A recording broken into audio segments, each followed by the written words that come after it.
आपका fit India के super hit bulletin में एक बार फिर से मैं आपके साथ श्वेता श्रीवास्तव और आपके साथ मैं हूं दीपिका यादव। तो गुड मॉर्निंग के साथ ही एक अच्छे दिन की शुरुआत हम करते हैं, क्योंकि इस बुलेटिन में न सिर्फ हम आपको तमाम बड़ी खबरें बताते हैं और साथ ही साथ आपको ये भी बताते हैं कि कैसे आप रह सकते हैं बिल्कुल फिट। जी हाँ, तो इस बुलेटिन में यानी कि फिट इंडिया के सुपर हिट बुलेटिन में राजनीतिक से जुड़ी खबरें, देश में क्या कुछ चल रहा है, दुनिया में क्या कुछ हो रहा है, वो सभी खबरें आपको बताएंगे। तो 1 घंटे आप बने रहिए हमारे साथ।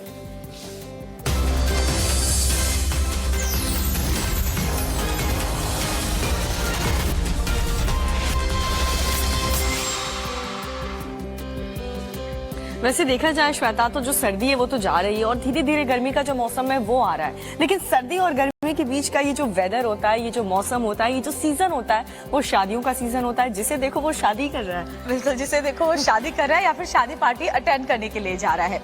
लेकिन राजकोट में 8 लड़कों को एक शादी में डांस करना महंगा पड़ गया। उसके बाद कैसे वो पुलिस के सामने डांस करने लगे, आपको दिखाते हैं पूरी खबर इस रिपोर्ट में।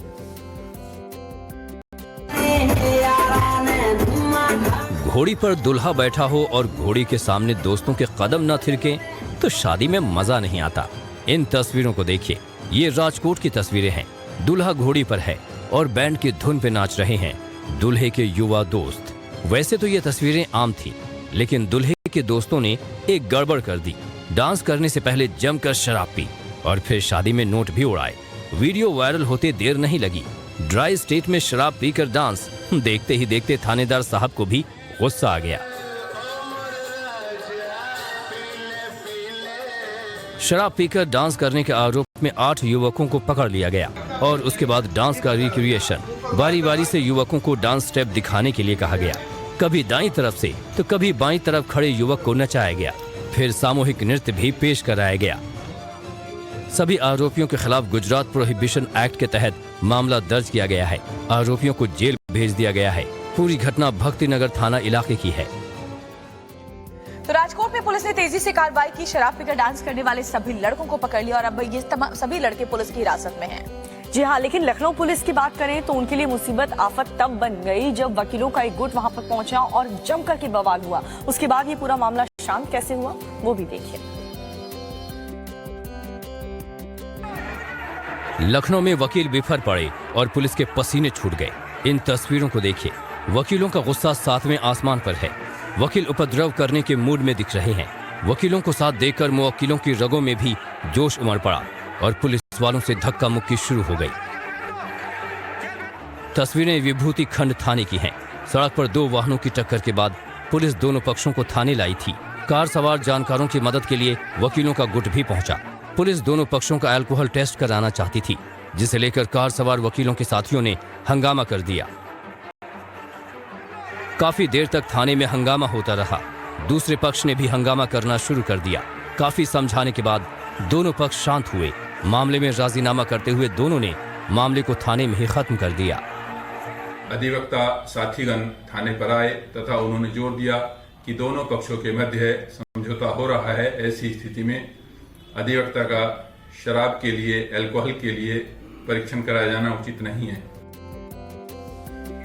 तो लखनऊ पुलिस ने आपने देखा किस तरीके से जैसे तैसे इस मामले को शांत करवाया, बवाल को खत्म करवाया और साथ ही दोनों पक्ष, जो कि एक्सीडेंट के दोनों पक्ष थे, उनका राजीनामा भी लिखवाया। लेकिन हरियाणा पुलिस के लिए ना ये भिवानी कांड जो है वो मुसीबत बना हुआ है। एक तरफ तो राजस्थान पुलिस, हरियाणा पुलिस इस केस को लेकर के लगातार सवालों के घेरे में है।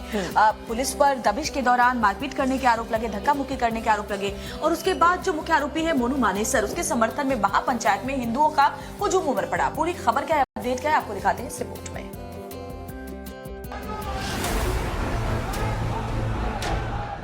जुनेद नासिर हत्याकांड के आरोपी गौरक्षक मोनू मानेसर के समर्थन में हिंदू संगठन उतर चुके हैं।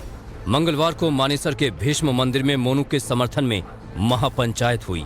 इसमें बजरंग दल और वीएसपी कार्यकर्ताओं के साथ बड़ी संख्या में स्थानीय लोग भी शामिल हुए। मोनू मानेसर के परिवार का कहना है कि राजस्थान पुलिस उसे गलत तरीके से फंसा रही है। पुलिस कर ही जाओ कुछ भी, लेकिन मेरा मोनू ऐसा है ही नहीं। मैं रोड लगोगो, मैंने सारी गारंटी मेरे कन है। मोनू की कोई गलती नहीं है। झूठा फंसाया जा रहा है, झूठा फंसाया जा रहा है। हाँ। वीएचपी ने आज मेवात के हथीन में हिंदू समाज की महापंचायत बुलाई है। हिंदू समाज ने हरियाणा सरकार से हत्याकांड की सीबीआई जांच कराने की मांग की है। समाज का कहना है कि अगर मांग पूरी नहीं हुई तो बड़ा आंदोलन करेंगे। दूसरी तरफ अलीगढ़ यूनिवर्सिटी में छात्रों ने जुनैद नासिर की हत्या के विरोध में प्रदर्शन किया। छात्रों ने नारेबाजी करते हुए दोषियों के खिलाफ कड़ी कार्रवाई की मांग की। तो मेवात में आज विश्व हिंदू परिषद ने महापंचायत बुलाई है। मोनू मानेसर को जहां पुलिस आरोपी बता रही है, वहीं पर जो हिंदू संगठन है वो उसके समर्थन में इकट्ठा हो रहे हैं। और इधर देवबंदी मौलाना की बात करें तो इस्लाम का झंडा बुलंद करने के लिए अजीबोगरीब फरमान सुनाए जा रहे हैं। वो कह रहे हैं कि अगर मदरसे में पढ़ना है तो दाढ़ी रखना होगा। देखिए पूरा मामला इस रिपोर्ट में। दारुल उलूम के मदरसे में पढ़ना है तो दाढ़ी रखनी पड़ेगी। अगर दाढ़ी कटवाई तो मदरसे से निकाल दिया जाएगा। दारुल उलूम ने इसको लेकर फरमान जारी किया है। बीते 6 फरवरी को दाढ़ी कटवाने पर 4 छात्रों को बर्खास्त कर दिया गया। तमाम मुसलमानों को जैसे पैगंबर मोहम्मद सल्लल्लाहु अलैहि वसल्लम ने जिंदगी बसर की है, गुजारी है, वैसे ही जिंदगी गुजारनी चाहिए। नोटिस में साफ कहा गया है कि अगर कोई छात्र दाढ़ी के बिना मिला तो उसे निकाल दिया जाएगा और बिना दाढ़ी वाले छात्रों को दारुल उलूम में एडमिशन नहीं दिया जाएगा।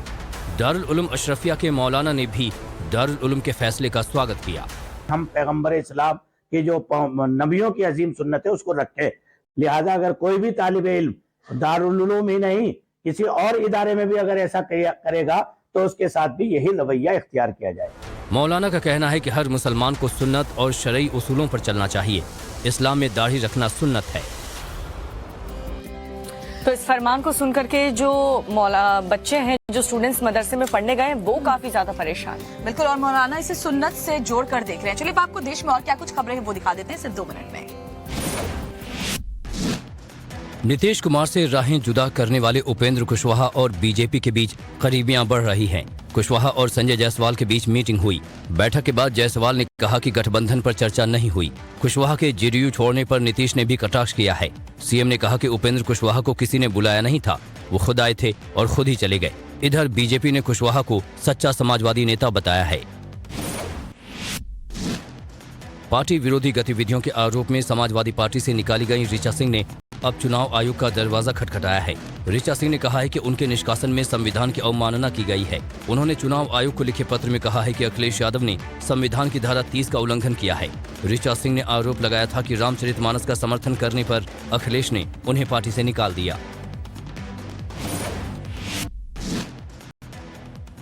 हैदराबाद में गली के आवारा कुत्ते एक मासूम का काल बन गए। 4 साल के मासूम को गली के कुत्तों ने नोच डाला। घटना ग्रेटर हैदराबाद की है, जहां बच्चा गली में खेल रहा था। अचानक कुत्तों ने बच्चे पर हमला कर दिया और उसे अपने दांतों से दबाकर घसीटते हुए ले गए। बच्चा रोता चिल्लाता रहा, लेकिन गली में कोई भी मदद के लिए मौजूद नहीं था। मेयर ने परिवार के प्रति संवेदना व्यक्त की है। लखीमपुर खीरी से एक चीनी नागरिक को गिरफ्तार किया गया है। पूछताछ में चीनी नागरिक ने अपने खतरनाक मंसूबों को साफ किया है। चीनी नागरिक पर भारत के खिलाफ षड्यंत्र रचने और युद्ध छेड़ने जैसी गंभीर धाराएं लगाई गई हैं। चीन के इस शख्स को नेपाल बॉर्डर के करीब से पकड़ा गया था। भारत में पकड़े जाने से पहले इस जासूस ने दिल्ली में भी कुछ दिन बिताए थे। गुजरात के मोरबी पुल हादसे में आज गुजरात हाई कोर्ट फैसला सुनाएगा। आज होने वाली सुनवाई में नगर पालिका और एसआईटी अपने जवाब भी कोर्ट के सामने रखेंगे। सरकार द्वारा दिए गए मुआवजे पर पीड़ितों ने असंतोष जाहिर किया था, जिसके बाद हाई कोर्ट ने ओरेवा ग्रुप को 45% मुआवजा देने के लिए रकम तैयार रखने की बात कही थी। माना जा रहा है कि हाई कोर्ट इस मामले में मुआवजा बढ़ाने का फैसला सुना सकता है। दीपिका, दिल्ली के लिए आज का दिन खास होने वाला है और उम्मीद है कि इतने लंबे वक्त के बाद आखिरकार दिल्ली को अपना जो नया मेयर है वो मिल जाए। जी हाँ, चुनाव के नतीजे आने के बाद 2.5 महीने के बाद अब उम्मीद ऐसी जगी है कि हो सकता है कि दिल्ली को नया मेयर मिल जाए। आपको दिखाते हैं एक रिपोर्ट जिसमें आप समझ जाएंगे कि किसके पक्ष में बहुमत का आंकड़ा है और क्या कुछ होने वाला है। देखिए इस रिपोर्ट। दिल्ली को आज मेयर मिल सकता है। एमसीडी के चुने हुए पार्षदों की आज मीटिंग है, जिसमें मेयर चुनाव पर वोटिंग संभव है। सुप्रीम कोर्ट के फैसले के बाद सदन में हंगामा कर मेयर चुनाव न होने देने की संभावना न के बराबर है। अभी तक 3 बैठक हो चुकी हैं, लेकिन दिल्ली के मेयर का चुनाव नहीं हो पाया। यही वजह है कि आम आदमी पार्टी सुप्रीम कोर्ट गई और अब सुप्रीम कोर्ट के आदेश के बाद मेयर चुनाव के लिए 4थी बैठक होने जा रही है। मेयर बनने के लिए 137 वोट की जरूरत। आपके पास 134 पार्षद, 13 विधायक, आपके पास 3 सांसद समेत 150 वोट, बीजेपी के पास 104 पार्षद, 1 विधायक, 7 सांसद समेत 112 वोट। भारतीय जनता पार्टी शुरू से चाहती है कि जल्द से जल्द दिल्ली को उसका मेयर मिले और कल जो सदन होने वाला है हम चाहेंगे कि मेयर का चुनाव हो और दिल्ली को उसका मेयर मिले। पोजीशन साफ है कि भाई एल्डरमैन वोट नहीं डाल सकते, पहले कौन कौन सा चुनाव होगा वो सारी चीजें हैं। तो मुझे नहीं लगता कि अब भारतीय जनता पार्टी को कुछ भी ऐसा करना चाहिए जिससे उनकी फजीयत हो। सुप्रीम कोर्ट ने शुक्रवार को दिए फैसले में साफ कर दिया था कि मनोनीत सदस्य वोटिंग नहीं कर सकेंगे। पहले मेयर चुना जाएगा और बाद में डिप्टी मेयर और स्टैंडिंग कमेटी के सदस्यों का चुनाव होगा। तो उम्मीद है कि दिल्ली को मेयर मिल जाएगा और जो विकास की रफ्तार है वो आगे तेजी से बढ़ती हुई नजर आएगी। जो रुके हुए जो पेंडिंग काम है वो भी शुरू हो जाएंगे। उम्मीद तो आज उत्तर प्रदेश को भी है कि उत्तर प्रदेश को भी एक नई रफ्तार मिलेगी। मंत्री सुरेश खन्ना आज कई बड़े ऐलान उत्तर प्रदेश के लिए करेंगे और साथ ही साथ उत्तर प्रदेश के द्वार निवेशकों के लिए खुलेंगे। आपको दिखाते हैं पूरा अपडेट इस रिपोर्ट में। यूपी सरकार आज विधानसभा में अब तक का सबसे बड़ा बजट पेश करेगी। करीब 7 लाख करोड़ रुपए के इस बजट में धर्म, अध्यात्म और राष्ट्रवाद की छाप दिखेगी। सुरेश खन्ना अपना 7वां बजट आज पेश करेंगे। किसान भी है जी, महिला है, युवा है, रोजगार है और सबसे बड़ा बात यह है कि हम चाहते हैं कि जो इंफ्रास्ट्रक्चर है वो डेवलप हो, क्योंकि इंफ्रास्ट्रक्चर डेवलप होने से हमारा रोजगार सृजित होते हैं। सुरेश खन्ना ने कहा है कि बजट में युवा, महिलाओं, किसानों और गरीबों का विशेष ध्यान रखा जाएगा। बजट 2024 के लोकसभा चुनाव पर फोकस होगा। अर्थव्यवस्था को $1 ट्रिलियन तक ले जाने पर फोकस होगा। ग्लोबल इन्वेस्टर समिट के निवेश प्रस्तावों को जमीन पर उतारने की कोशिश होगी। इंफ्रास्ट्रक्चर, औद्योगिक विकास, एक्सप्रेसवे, युवाओं से जुड़ी योजनाओं पर खास जोर होगा। बजट जो है वो चतुर्मुखी होगा, सबको साथ लेकर चलने वाला होगा। नौजवानों को, महिलाओं को, किसानों को, बुजुर्गों को, व्यवसायियों को, सबके जीवन में बदलाव लाने वाला बजट होगा। योगी सरकार के सामने संकल्प पत्र के वादों और 2024 की चुनौतियों का बोझ है। अब देखना यह है कि बजट के पिटारे से क्या कुछ निकलता है। सर्वाधिक दंगे इतिहास में यदि हुए हैं तो समाजवादी पार्टी के शासनकाल में हुए हैं। बहू बेटी की इज्जत आबरू खतरे में रहती थी। प्लाट, मकान, दुकान कब्जा करने वाली पार्टी है। मैं दावे के साथ कह सकता हूं कि उत्तर प्रदेश के 25 करोड़ लोग भारतीय जनता पार्टी के साथ हैं। दीपिका, ये तो मानना पड़ेगा कि अरबों का निवेश योगी सरकार ने इन्वेस्टर समिट से जुटाया है और उम्मीद है कि अगले कुछ सालों में उत्तर प्रदेश नई रफ्तार से दौड़ने लगेगा। बिल्कुल यही उम्मीद हर उत्तर प्रदेश वासियों को है। लेकिन इधर कांग्रेस पार्टी की बात करें तो उन्हें उम्मीद है पुरानी पेंशन स्कीम से। जी हाँ, और इसीलिए यही वजह है कि जहां पर कांग्रेस की सरकार नहीं है वहां पर ओपीएस से काफी ज्यादा वो ऐलान कर रहे हैं और जहां पर कांग्रेस की सरकार है वहां पर पुरानी पेंशन की जो स्कीम है उसे जारी रखने की बात की जा रही है। पूरी खबर इस रिपोर्ट में देखिए। 2024 के चुनाव अभी दूर हैं, लेकिन राजनीतिक दल अपने मुद्दे तय कर चुके हैं। कांग्रेस अगले लोकसभा चुनाव में सरकारी कर्मचारियों की ओल्ड पेंशन स्कीम को मुद्दा बनाने जा रही है। चंडीगढ़ में कांग्रेसियों ने प्रदर्शन किया और ऐलान किया कि कांग्रेस की सरकार बनेगी तो पहले दिन ओल्ड पेंशन स्कीम लागू होगी। ओपीएस जो कर्मचारी हैं उनके ऊपर उनकी कमेटी बना दी गई। कमेटी क्या बनानी है, ये फैसला करो भाई आप ओल्ड पेंशन लागू करोगे कि नहीं करोगे। जैसे हमने कहा है हमारी सरकार आएगी तो पहले दिन जो है ओल्ड पेंशन हम लागू करेंगे। इधर राजस्थान में सरकार बचाने की कोशिशों में जुटे गहलोत भी ओल्ड पेंशन स्कीम का राग अलाप रहे हैं। कह रहे हैं कि सरकार रिपीट होगी तो ओल्ड पेंशन स्कीम लागू होगी। इस बार बुलावा नहीं आवे आप लोग, इस बार बुलावा नहीं आवे क्योंकि जो स्कीम ने दी है वो पीएस दिया है। अब अभी आई थी मिसेस सीतारमण, निर्मला सीतारमण, वित्त मंत्री भारत सरकार, वो विरोध कर रही है ओपीएस का। प्रधानमंत्री विरोध कर चुके हैं राज्यसभा के अंदर। बुरा भला कहा है राज्यों को, हम जैसे राज्यों को, वो तो हम निपट लेंगे, उनसे निपटना जानते भी हैं। हिमाचल में ओल्ड पेंशन स्कीम के वायदे पर मिली जीत को कांग्रेस अब राजस्थान और छत्तीसगढ़ के विधानसभा चुनाव में भुनाना चाहती है। साथ ही लोकसभा चुनाव में भी ओपीएस के जरिए मोदी मैजिक का मुकाबला करना चाहती है। और श्वेता, अगर बात करें शिवसेना की तो देखिए जो उनका चुनाव चिन्ह था वो तो उनसे छिन गया है। ऐसे में उद्धव ठाकरे अब क्या करेंगे, उनका अगला प्लान क्या होगा, ये देखना दिलचस्प होगा। हालांकि सुप्रीम कोर्ट का दरवाजा उन्होंने खटखटा दिया है और देखना होगा कि सुप्रीम कोर्ट से उनको क्या राहत मिलती है। पूरा अपडेट क्या है इस रिपोर्ट में देखिए। महाराष्ट्र के सीएम एकनाथ शिंदे ने मंगलवार की शाम राष्ट्रीय कार्यकारिणी की बैठक की। शिवसेना के नाम और चिन्ह की जंग जीतने के बाद ये पहली बैठक थी। होटल ताज में हुई इस बैठक में 12 अहम प्रस्ताव पास किए गए। स्वतंत्र वीर सावरकर जी, इनको भारत का अपना पुरस्कार मिलना चाहिए, केंद्र सरकार ने तत्काल देना चाहिए, ऐसा प्रस्ताव आदरणीय शिवसेना नेता गजानन कीर्तिकर उन्होंने रखा था। इसमें वीर सावरकर के लिए केंद्र सरकार से भारत रत्न की मांग अहम है। पार्टी विरोधी गतिविधियों पर नजर रखने के लिए 3 सदस्यीय कमेटी का गठन, महाराष्ट्र के युवाओं को नौकरियों में 80% कोटा और चर्च गेट रेलवे स्टेशन का नाम चिंतामन राव देशमुख के नाम पर करने का प्रस्ताव पास किया गया। सीएम शिंदे ने ऐलान किया कि वो उद्धव गुट की शिवसेना की पार्टी शाखा या संपत्ति पर कोई दावा नहीं करेंगे। उन्होंने कहा कि बाला साहेब की विचारधारा ही हमारे लिए सबसे बड़ी संपत्ति है। मुख्यमंत्री है, उन्होंने बता दिया है सबको कि मैं किसी के संपत्ति के ऊपर दावा नहीं करूंगा। वो ये ऐसा अपना बिहेवियर नहीं है। हमारी जो संपत्ति है वो वंदनीय बाला साहब का विचार है। पार्टी प्रमुख के नाम पर अभी कोई चर्चा नहीं हुई, लेकिन पार्टी से जुड़े सारे अधिकार फिलहाल एकनाथ शिंदे को दिए गए हैं। उनके नेतृत्व में ही पार्टी का कामकाज होगा। तो सुप्रीम कोर्ट में उद्धव ठाकरे ये बता रहे हैं कि शिंदे उनके पार्टी का जो दफ्तर है, उनके जो खाते हैं, उस पर कब्जा जमा रहे हैं। हालांकि शिंदे इन तमाम आरोपों से इनकार कर रहे हैं। और इधर विदेश मंत्री जयशंकर ने आईना दिखाने का काम किया है राहुल गांधी को। राहुल गांधी का जो ज्ञान है चीन सीमा को लेकर के, उस पर जयशंकर ने किस तरीके से धज्जियां उड़ाई हैं, आप भी सुनिए। विदेश मंत्री एस जयशंकर ने चीन से सीमा विवाद के मुद्दे पर राहुल गांधी के आरोपों पर पलटवार किया है।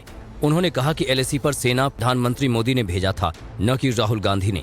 विदेश मंत्री ने कहा कि अगर राहुल गांधी को चीन के मामले में ज्यादा समझ है तो मैं उन्हें सुनने को तैयार हूं। Hello, why didn't you build that border infrastructure? I just look at the budget of the border infrastructure. During the Modi period, the budget has gone up 5 times. Jaishankar ने कहा कि मैं चीन में सबसे लंबे समय तक सेवा करने वाला राजदूत रहा हूं। मैं बहुत लंबे समय से इन सीमा मुद्दों से निपट रहा हूं। उन्होंने कहा कि कांग्रेस के वक्त सीमा पर इंफ्रास्ट्रक्चर का निर्माण क्यों नहीं किया गया। इनके काल में एंथनी साहब जो डिफेंस मिनिस्टर थे वो तो भाग गए थे।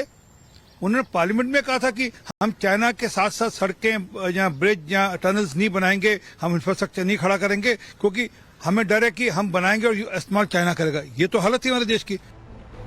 एस जयशंकर के बयान पर कांग्रेस नेता राशिद अलवी ने कहा कि तब के और आज के बजट में अंतर है। मोदी इतने ताकतवर नेता हैं तो अब तक हमारी जमीन पर चीन का कब्जा क्यों है। तो भारत के कड़े रुख की वजह से, भारत के स्टैंड की वजह से ही चीन की हिम्मत नहीं हो रही है हमारे देश की तरफ आंख उठाने की। और इधर जो विवाद है वो पुतिन और जेलेंस्की के बीच और साथ ही साथ जो बाइडेन के बीच और ज्यादा बढ़ गया है। इसलिए क्योंकि जिस तरीके से अचानक से एक सरप्राइज विजिट पर अमेरिकी राष्ट्रपति जो बाइडेन यूक्रेन की राजधानी कीव पहुंचे, उससे एक मैसेज उन्होंने रूस को देने की कोशिश की। लेकिन क्या अपडेट इस पूरे वॉर जोन को लेकर है वो आपको सिर्फ 1 मिनट में दिखा देते हैं। रूस यूक्रेन जंग खत्म होने के बजाय नया मोड़ ले रही है। सवाल यह है कि क्या 2023 में वर्ल्ड वॉर होगा। 24 फरवरी को यूक्रेन वॉर को 1 साल पूरा हो रहा है। इससे पहले सोमवार को बाइडेन ने अचानक कीव पहुंचकर दुनिया भर को चौंका दिया। दूसरी तरफ रूस के राष्ट्रपति पुतिन ने भी रूस के लोगों को संबोधित किया और बाइडेन पर कहा कि वो आए तो हैं, देखते हैं कब तक टिकेंगे। पुतिन ने कहा कि हमने जंग टालने की तमाम डिप्लोमेटिक कोशिशें की, लेकिन नेटो और अमेरिका ने इन्हें कामयाब नहीं होने दिया। हम बातचीत चाहते हैं, लेकिन इसके लिए शर्तें मंजूर नहीं हैं। यूक्रेन से पोलैंड पहुंचे जो बाइडेन ने पुतिन के बयान पर जमकर पलटवार किया। उन्होंने कहा कि अमेरिका और नेटो यूक्रेन के साथ थे और रहेंगे। रूसी फौज ने जुल्म की इंतहा कर दी। पुतिन याद रखें कि वो यूक्रेन को कभी नहीं जीत पाएंगे। बाइडेन ने कहा कि पुतिन समझते थे कि वो बहुत ताकतवर हैं, लेकिन अमेरिका के फौलादी इरादों को उन्होंने देख लिया है और वो समझ गए हैं कि यूक्रेन, हम और नेटो अब और अधिक मजबूती से एक साथ खड़े हैं। और जो बाइडेन जब राजधानी कीव पहुंचे तो उन्होंने $500 मिलियन देने का ऐलान राजधानी कीव से ही कर दिया। और इसी में हम लगातार देख रहे हैं कि मदद पश्चिमी देश कर रहे हैं और सेनाएं दोनों देशों की मर रही हैं। बिल्कुल, लेकिन अगर बात करें सूडान की तो वहां पर आम नागरिकों की भिड़ंत हो रही है सैन्य शासकों से। हिंसक प्रदर्शन जबरदस्त तरीके से हो रहा है और क्या कुछ चल रहा है दुनिया में 2 मिनट में आपको दिखाते हैं। अफ्रीकी देश सूडान के खार्तूम में प्रदर्शनकारी सड़कों पर हैं और प्रशासन से सीधे मुकाबला कर रहे हैं। प्रदर्शनकारियों का कहना है कि वो देश के मिलिट्री शासकों के हटने तक विरोध प्रदर्शन जारी रखेंगे। प्रदर्शनकारियों की पुलिस से झड़प भी हुई, जिसके बाद पुलिस ने आंसू गैस के गोले भी छोड़े। हजारों की संख्या में प्रदर्शनकारियों ने बवाल किया। 2021 में तख्ता पलट के बाद सूडान में मिलिट्री शासन लागू हुआ था। अमेरिका के मायामी में भीषण आग लगने से करोड़ों का नुकसान हो गया। वेल्डिंग वर्कशॉप में धमाके के बाद आग लगी, जिससे वर्कशॉप में खड़ी गाड़ियां भी आग की चपेट में आ गई। आग की लपटें बेहद तेज थीं और देखते ही देखते पूरी वर्कशॉप जलकर राख हो गई। तेज हवाओं की वजह से आग तेजी से फैली और फायर टेंडर्स के पहुंचने से पहले ही करोड़ों का नुकसान हो गया। करीब 4 घंटे की मशक्कत के बाद आग पर काबू पा लिया गया। साइक्लोन फ्रेडी अफ्रीकी देश मेडागास्कर के तट से टकरा गया है। तूफान के चलते मेडागास्कर में तेज बारिश हो रही है। जनजीवन अस्त व्यस्त हो गया है। हजारों लोगों को तटों के करीब से हटाकर पक्की इमारतों में शिफ्ट किया गया है। तूफान के इस हफ्ते के अंत तक मोजाम्बिक पहुंचने की आशंका जाहिर की गई है। तूफान और बारिश से मेडागास्कर में बाढ़ जैसे हालात बन गए हैं। यूएन ने चक्रवात फ्रेडी को बेहद खतरनाक घोषित किया है। अमेरिका के फ्लोरिडा में एलिगेटर ने एक 85 साल की बुजुर्ग महिला को मार डाला। घटना के वक्त महिला अपने कुत्ते को टहला रही थी। इसी दौरान करीब 11 फीट के एलिगेटर ने पहले कुत्ते पर हमला किया और फिर महिला पर भी हमला कर दिया। घटना के बाद वाइल्ड लाइफ कंजर्वेशन की टीम मौके पर पहुंची और एलिगेटर को पकड़ लिया। जिस जगह ये घटना हुई वो मेन एलिगेटर बीच से करीब 70 मील दूर है। हालांकि दोनों एक छोटी नहर से जुड़े हुए हैं।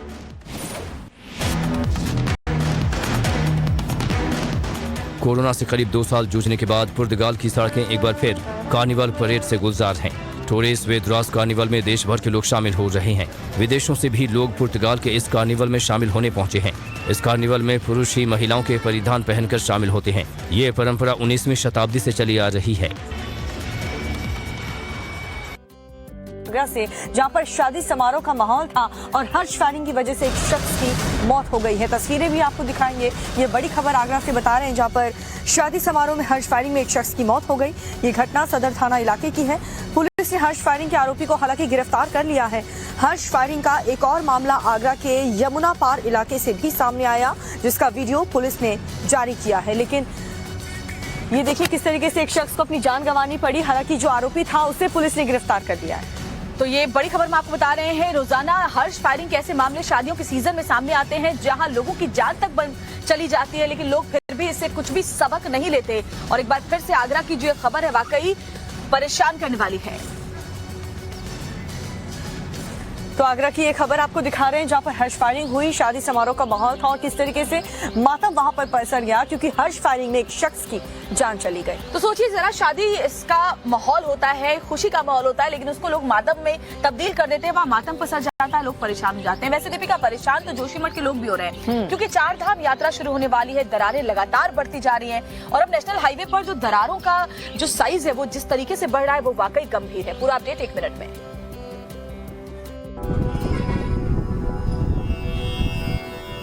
उत्तराखंड में 4 धाम यात्रा की तैयारियां शुरू हो चुकी हैं। पहाड़ों पर जमी बर्फ पिघलने के साथ ही यात्रा भी शुरू हो जाएगी। 22 अप्रैल को अक्षय तृतीया के दिन गंगोत्री और यमुनोत्री के कपाट खुलेंगे। 25 अप्रैल को केदारनाथ के कपाट खुलेंगे। 27 अप्रैल को बद्रीनाथ के कपाट खुलेंगे। लेकिन जोशीमठ में नेशनल हाईवे पर पड़ी बड़ी बड़ी दरारें चिंता बढ़ा रही हैं। कई जगह तो हाईवे लगातार धंसता जा रहा है। जब खड़ा हूँ तो सर आप ये देख सकते हैं, गड्ढा यहाँ पे पड़ा हुआ है। कम से कम 4-5 दिनों को इस गड्ढे को, और बहुत बड़ा गड्ढा है ये। इसमें अगर पाइप डालो तो पूरा पाइप जा रहा है, 10 फीट के आसपास का पाइप जा रहा है और दरारें दिन पर दिन बढ़ती जा रही है जोशीमठ में। और अभी 3-4 दरारें गड्ढे तो इधर पड़े हैं, छावनी बाजार में पड़े हुए हैं गड्ढे। नेशनल हाईवे पर गड्ढे 30 फीट तक गहरे बताए जा रहे हैं। दरारें भी लगातार बढ़ रही हैं। बार बार गड्ढे बन रहे हैं, लेकिन प्रशासन का दावा है कि मार्च तक सब कुछ ठीक कर दिया जाएगा। जहाँ जहाँ पर सड़क पर गड्ढे हैं या दरारें हैं, यहाँ कहीं पर पुश्ता ढह गया है तो वहाँ पर आज ही से काम लगा दिया गया है और निर्माणदायी संस्थाओं द्वारा ये आश्वासन दिया गया है कि ये मार्च माह में अब समस्त रोडों को जो है ट्रैफिक के लिए पूरी तरह से सुचारू कर देंगे। सरकार के स्तर पर भी बैठकें हो रही हैं। और सरकार का दावा है कि इस बार 4 धाम यात्रा ऐतिहासिक होगी। पूरी तरह से सभी विभाग तैयार हैं, हम लोग तैयार हैं, उत्तराखंड तैयार है 4 धाम यात्रा के लिए। तो उम्मीद यही है कि सरकार जो दावे कर रही है वो सही साबित हो और 4 धाम यात्रा में पहुंचने वाले श्रद्धालुओं को किसी भी तरीके की परेशानी ना हो। इधर रामनगरी अयोध्या में भी एक और मंदिर निर्माण की तैयारी हो रही है और 24 तारीख को जो रामलला के मुख्य पुजारी है सत्येंद्र दास, वो इसकी पूजा करेंगे और एक बाबा धाम वहां पर भी अयोध्या नगरी में हमें नजर आएगा। पूरी खबर इस रिपोर्ट में। राजा राम की नगरी अयोध्या में बनाया जा रहा है योगी मंदिर। योगी आदित्यनाथ के फैन इस मंदिर को बनवाने जा रहे हैं। मंदिर का भूमि पूजन और शिलान्यास 24 फरवरी को होना तय हुआ है। मंदिर की ऊंचाई 101 फीट होगी। योगी मंदिर 50 फीट चौड़ा और 50 फीट लंबा होगा। करीब 4 करोड़ में बनकर तैयार होगा योगी मंदिर। परम पूज्य श्री योगी आदित्यनाथ जी महाराज का 101 फीट ऊंचा मंदिर बनाने जा रहे हैं, जिसको लेकर 24 फरवरी को भूमि पूजन है। मंदिर के शिलान्यास के लिए रामलला के मुख्य पुजारी आचार्य सत्येंद्र दास को आमंत्रित किया गया है और सत्येंद्र दास ने निमंत्रण स्वीकार भी कर लिया है। इसके अलावा हनुमानगढ़ी के महंत राजू दास को भी भूमि पूजन के लिए आमंत्रित किया गया है। ये आस्था है प्रभाकर मौर्य जी का और ये परम भक्त हैं योगी आदित्यनाथ जी के, इसलिए वो इस प्रकार से 101 फीट की भव्य मंदिर बनवा रहे हैं। निमंत्रण हमको मिला है और उसमें हम जाके सम्मिलित होंगे उस 24 फरवरी को। कहा जा रहा है कि योगी मंदिर के निर्माण में मुस्लिम संगठन भी सहयोग करेंगे। तो योगी आदित्यनाथ का जो ये मंदिर बन रहा है उसका निमंत्रण पत्र जो है वो भी खूब वायरल हो रहा है और जब शिलान्यास 24 तारीख को होगा तो हनुमानगढ़ी के जो महंत है वो भी इसमें शामिल रहेंगे। बिल्कुल, लेकिन मंदिर के बाहर जो लंबी लंबी कतारें लगती है वो हमने देखा है कि अक्सर वायरल होता है, लेकिन इस बीच एक महिला वायरल हो रही है जो मंदिर में लाइन में कतार में खड़ी थी, लेकिन कैसे लोगों को चकमा देकर सबसे आगे निकल गई और क्या कुछ वायरल हो रहा है देखिए इस वीडियो। शाहरुख खान की फिल्म पठान तो बॉक्स ऑफिस पर ताबड़तोड़ कमाई कर रही है, लेकिन इसके फिल्मों का गाना भी लोगों के सिर चढ़कर बोल रहा है और इस बार दिल्ली यूनिवर्सिटी की महिला प्रोफेसर्स पर इसका रंग चढ़ा है। वीडियो में देखिए, दिल्ली यूनिवर्सिटी के एक कॉलेज में झूमे जो पठान गाना जब बजता है तो कॉलेज के स्टूडेंट्स के साथ साथ ये लेडी प्रोफेसर्स भी इस पर थिरकने लगती हैं। सोशल मीडिया पर ये वीडियो इन दिनों काफी वायरल है। वीडियो में देखिए, मंदिर में पूजा के लिए सभी लोग कतार में खड़े हैं, लेकिन इस बीच लाल साड़ी में ये महिला आती है और कूद कूद कर आगे बढ़ती जाती है। महिला की इस हरकत को जब तक श्रद्धालु समझते तब तक ये महिला सभी को गच्चा देकर लाइन में सबसे आगे हो जाती है। इस वीडियो को एक ट्विटर यूजर ने 20 फरवरी को पोस्ट किया है। इस देसी गर्ल के बेली डांस को देखकर आप एक्ट्रेस नोरा फतेही को भूल जाएंगे, जिसमें इस लड़की ने बॉलीवुड के गाने पर धमाकेदार डांस किया। इस लड़की का नाम खुशी शर्मा है, जिसने पिछले साल 31 दिसंबर को 2 वीडियो अपने सोशल मीडिया अकाउंट पर पोस्ट किए थे, जो अब काफी वायरल हो गए हैं। एक वीडियो को 6 लाख से ज्यादा जबकि दूसरे क्लिप को 1 करोड़ से ज्यादा व्यूज मिल चुके हैं। सोशल मीडिया पर यह मजेदार वीडियो इन दिनों काफी ट्रेंड कर रहा है। वीडियो में आप देख सकते हैं कि छात्रों से भरी क्लास में ये लड़का सिर झुकाकर फोन पर गर्लफ्रेंड से बात कर रहा था। ये बात जब टीचर को पता लगती है तो वो चुपचाप जाकर इसके सामने बैठ जाते हैं। ये देखकर बाकी छात्र हंसने लगते हैं। तब ये स्टूडेंट हरकत में आता है और अपने सामने टीचर को देखकर सकपका जाता है। इस क्लिप को अब तक 26 मिलियन से ज्यादा व्यूज मिल चुके हैं। इस स्टंटबाज ने कुएं में इस अंदाज में बुलेट भगाई कि इस वीडियो ने सोशल मीडिया पर धमाका मचा दिया। इस वीडियो को इंस्टाग्राम पर पोस्ट किया गया, जिसे अब तक 95 लाख व्यूज और 6,35,000 से ज्यादा लाइक्स मिल चुके हैं। सोशल मीडिया यूजर्स इस स्टंटबाज को असली खतरों का खिलाड़ी बता रहे हैं। तो ये जो वायरल वीडियोस आपने देखे, हालांकि श्वेता वायरल बागेश्वर धाम वाले बाबा के भाई का एक वीडियो भी हो रहा है, जो शादी समारोह में एक परिवार को कट्टा दिखा करके डराते हुए धमकाते हुए नजर आए। अब बाबा के भाई पर केस दर्ज हो गया है तो बाबा ये कह रहे हैं कि जो जैसा करेगा वैसा भुगतेगा भी, लेकिन उस परिवार का क्या कहना है जिसे बाबा के भाई ने धमकाया था, वो भी आपको सुना देते हैं। बागेश्वर बाबा धीरेन्द्र शास्त्री उस वक्त विवादों में आ गए जब उनके भाई सालिग्राम का हथियार लहराते वीडियो वायरल हो गया। पुलिस ने इस मामले में केस भी दर्ज कर दिया है। इस विवाद पर पंडित धीरेन्द्र शास्त्री का बयान आया है। उन्होंने कहा कि हम सच के साथ हैं, हर मामले को उनसे न जोड़ा जाए। सालिग्राम जी का एक विषय हमारे संज्ञान में आया है। देखो, हम गलत के साथ नहीं हैं। कानून निष्पक्षता और पारदर्शिता की गहराई से इसकी जांच करें। हम कतई गलत के साथ नहीं हैं और हर विषय को हमसे ना जोड़ा जाए। वीडियो में सालिग्राम कट्टा लिए दलित परिवार के घर शादी के दौरान उन्हें धमकी देते नजर आए थे, लेकिन इस मामले में अब नया मोड़ आ गया है। दलित परिवार ने ही शालिग्राम के खिलाफ दर्ज शिकायत का विरोध किया है और थाने में अपना बयान दर्ज कराया है।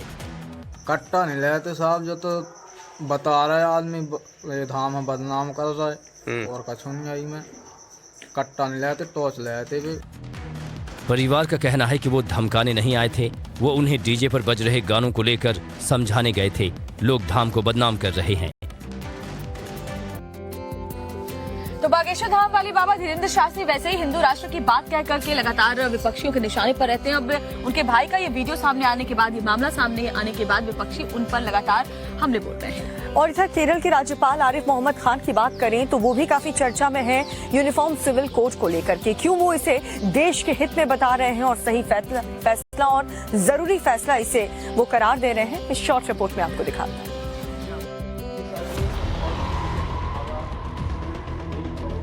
उत्तराखंड और गुजरात सरीखे राज्यों से उठते समान नागरिक संहिता लागू करने के फैसलों और सुरों को केरल के राज्यपाल आरिफ मोहम्मद खान का समर्थन मिला है।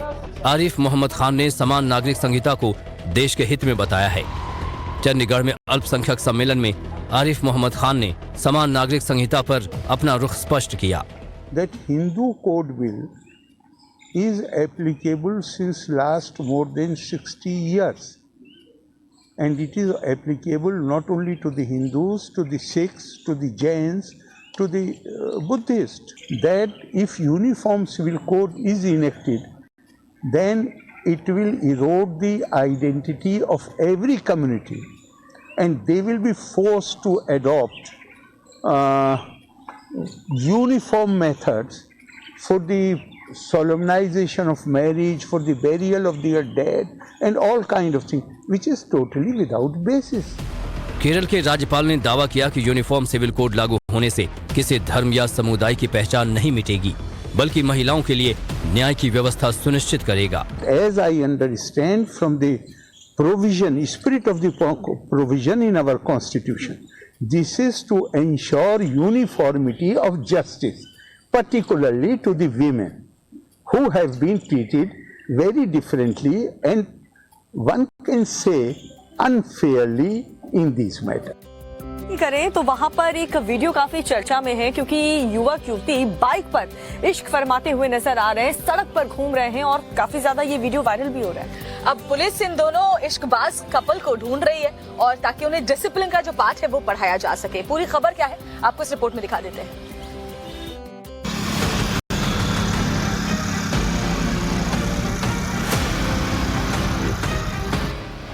ना सिर पर हेलमेट, ना पुलिस की परवाह, बाइक पर बाबू रोमांस में बिजी हैं। वायरल वीडियो यूपी के हरदोई जिले का बताया जा रहा है। युवक ने युवती को आगे टंकी पर बिठा रखा है और तेज रफ्तार में बाइक दौड़ा रहा है। आसपास से गुजर रहे लोगों ने दोनों का वीडियो रिकॉर्ड किया और सोशल मीडिया पर वायरल कर दिया। पिछले कुछ दिनों से ऐसे वीडियो की बाढ़ सी आ गई है। पहले लखनऊ और दुर्ग से भी इसी तरह के स्टंटबाजी के वीडियो वायरल हो चुके हैं। पुलिस आरोपियों के खिलाफ कार्रवाई भी कर चुकी है। इसके बावजूद बाइक वाले बाबू सुधरने को तैयार नहीं है। हरदोई पुलिस अब बाइक पर रोमांस करने वाले इस बाबू की तलाश कर रही है। लड़का किसी महिला को बैठाया है आगे टंकी की तरफ और चला रहा है बहुत तेजी से, तो इसकी जांच की जा रही है। अभी इसके नंबर को ट्रेस करके और आवश्यक विधिक कार्रवाई इसमें की जाएगी। बाइक नंबर के जरिए पुलिस जल्द ही आरोपी को ट्रेस करेगी। सवाल यह है कि जान हथेली पर रखकर युवा बार बार ऐसे स्टंट क्यों करते हैं। तो ये कपल तो अपने रोमांस की वजह से वायरल हो गया, लेकिन बिहार के जो नेता है वो अपने बयानों की वजह से आए दिन वायरल होते रहते हैं। जी हाँ, क्योंकि देखिए जेडीयू के जो ललन सिंह हैं वो कह रहे हैं कि 2025 में भी तेजस्वी यादव मुख्यमंत्री नहीं बन पाएंगे। वहीं आरजेडी ये कह रही है कि मार्च में ही ताजपोशी तेजस्वी यादव की कर देंगे। पूरी खबर क्या है देखिए इस रिपोर्ट में। बिहार की महागठबंधन सरकार में सब कुछ ठीक नहीं चल रहा। कहा जा रहा है कि 2025 में तेजस्वी के नेतृत्व से लल्लन सिंह के इनकार से तेजस्वी नाराज हो गए हैं। पटना में एक कार्यक्रम में तेजस्वी सीएम नीतीश कुमार के पहुंचने के घंटों बाद पहुंचे। दूसरी तरफ आरजेडी विधायक गोपाल मंडल ने दावा कर दिया है कि अगले महीने ही नीतीश कुमार तेजस्वी यादव को सीएम बना देंगे, जबकि जेडीयू नेता ललन सिंह ने कहा है कि 2025 में फैसला होगा। नीतीश जी पर भी हमको भरोसा है कि जो उन्होंने कहा है कि तेजस्वी के नेतृत्व में ही लड़ा जाएगा, तो 25 तो दूर है, अब इस मार्च में ही हमको उम्मीद है कि तेजस्वी बिहार का नेतृत्व करेंगे। मुख्यमंत्री जी ने कहा है कि 2025 में नेतृत्व करेंगे। मैंने कहा कि 2025 में इस पर निर्णय होगा, तो कहाँ विरोधाभास है? 2025 में क्या होगा उस पर निर्णय आज नहीं ना हो सकता है। दरअसल सीएम नीतीश कुमार बयान दे चुके हैं कि 2025 का चुनाव तेजस्वी की अगुवाई में लड़ा जाएगा। विवाद बढ़ने पर ललन सिंह ने सफाई दी है कि इसका फैसला 2025 में होगा। दोनों पार्टियों के नेताओं के बीच जारी बयानबाजी से विवाद बढ़ता जा रहा है। तो बिहार के नेताओं के बयान इतनी तेजी से बदलते हैं श्वेता, जैसे हिंदी फिल्म में हम देखते हैं जब सॉन्ग चलता है तो एक्टर एक्ट्रेसेस जैसे कपड़े जितनी तेजी से बदलते हैं उतनी ही तेजी से बिहार के नेताओं के बयान भी बदलते हैं। वैसे तुमने हिंदी फिल्म इंडस्ट्री की बात करी तो एंटरटेनमेंट में अभी आजकल वायरल हो रही है अजय देवगन की बेटी न्यासा देवगन और साथ ही साथ एक्टर रामचरण क्यों एयरपोर्ट पर नंगे पांव घूमते हुए वायरल हो गए। ये सब कुछ आपको दिखाते हैं सिर्फ 2 मिनट में। अजय देवगन और काजोल की बेटी अक्सर काफी सुर्खियों में रहती है, लेकिन इस बार ये स्टार किड ठीक से हिंदी नहीं बोल पाने की वजह से काफी ट्रोल हो रही हैं। काजोल और देवगन की बेटी का ये वीडियो सोशल मीडिया पर काफी वायरल है। दरअसल न्यासा देवगन अहमदनगर के एक इवेंट में पहुंची थी, जहां पर बच्चों को वो पढ़ाई की अहमियत बता रही थी, लेकिन न्यासा यहाँ पर ठीक से हिंदी नहीं बोल पाई, जिसकी वजह से यूजर्स काफी खिंचाई कर रहे हैं। आलिया भट्ट डिलीवरी के 3 महीने बाद काम पर वापस लौट आई हैं। इस बीच आलिया को योग क्लासेस के बाहर स्पॉट किया गया, जिसे देखने के बाद फैंस उनकी जमकर तारीफ कर रहे हैं। उनके इस लेटेस्ट वीडियो में आलिया का गजब का ट्रांसफॉर्मेशन देखने को मिला। इस वीडियो में वो केवल स्लिम ही नहीं बल्कि उनके चेहरे पर जबरदस्त ग्लो भी नजर आ रहा है। इनका ये ट्रांसफॉर्मेशन बहुत ही खुशी लेकर आया। हैदराबाद एयरपोर्ट पर एक्टर रामचरण सर से लेकर पैर तक काले कपड़ों में नजर आए और नंगे पांव दिखे। इस पर उन्होंने कहा कि वो भगवान स्वामी अयप्पा का महाव्रत रखते हैं। ऑस्कर की जीत के लिए रामचरण के इस कदम ने सभी का दिल जीत लिया। बता दें कि ये पहला मौका नहीं है जब एक्टर ने व्रत रखा हो। पिछले साल RRR की सक्सेस के दौरान भी उन्होंने व्रत रखा था और सबरीमला जाकर भगवान के दर्शन किए थे। साउथ के सुपरस्टार धनुष ने अपने पेरेंट्स के लिए चेन्नई में एक बंगला खरीदा है। उन्होंने चेन्नई के पोएस गार्डन का ये घर अपने माता पिता को तोहफे में दिया है। महाशिवरात्रि के मौके पर धनुष ने इस नए घर का गृह प्रवेश भी किया। रिपोर्ट्स के मुताबिक इस बंगले की कीमत 150 करोड़ बताई जा रही है।